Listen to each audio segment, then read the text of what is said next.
My book date with the Gate of the Feral Gods, book 4 in the Dungeon Crawler Carl series.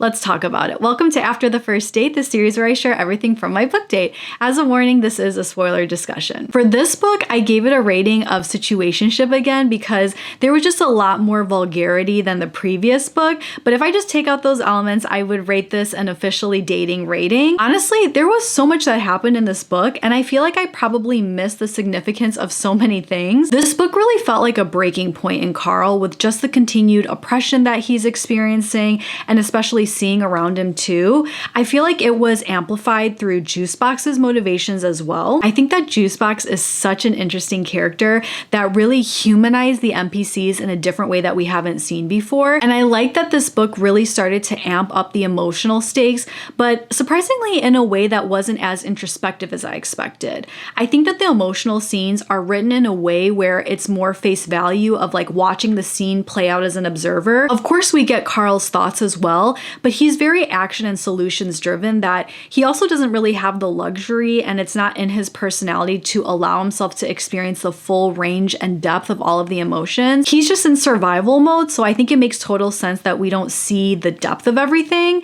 But I think because of that, it can be really easily overlooked just how impactful and gut-wrenching some of these scenes are. I feel like Carl is really fighting for his humanity throughout this book, and all he can really do is just channel it into rage. Some of the scenes that I'm talking about with all of this is when you see Lucia Marr kill Floren's partner, and just the anguish of having to witness something so painful and raw and unedited.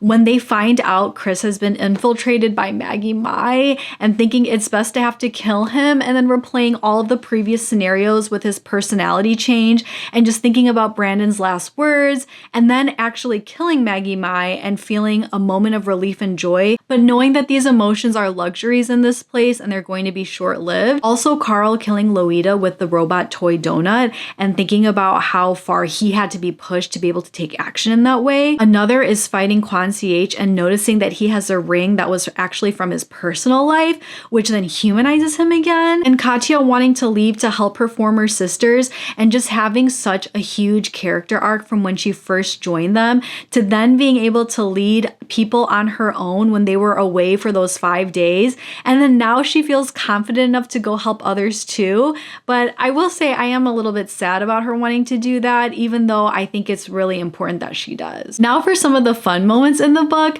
I really enjoyed meeting the syndicate liaison and finding out that Carl wasn't the first one to have killed others, but that Lucia Marr also has done that. I think Lucia is a character I'm very, very curious about. Another was the plan to get the children to the 6th floor, and then the flooding of the 9th floor that happened with Juicebox going there. I feel like that was so clever, and I cannot wait to see how that's going to play out in future books too. Very entertaining of having Samantha hired as a trainer, and I'm really wondering how they're going to be able to utilize her knowledge of the gods in the future. And really interesting about the open intellect sponsor seemingly wanting to help Carl take down the system, and that there's a cookbook author connection.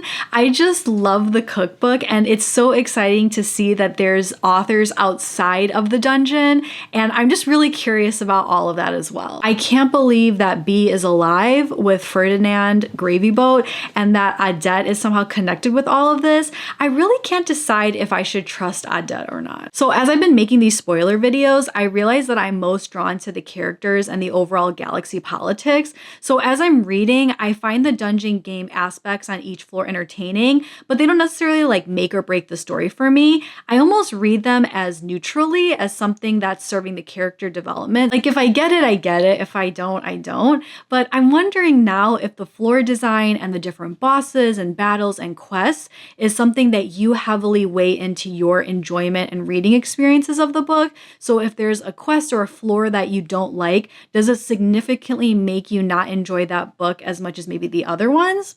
I don't know. I'm just curious about that. Anyways, there's so much more that could be talked about, but I want to know, how did your book date go?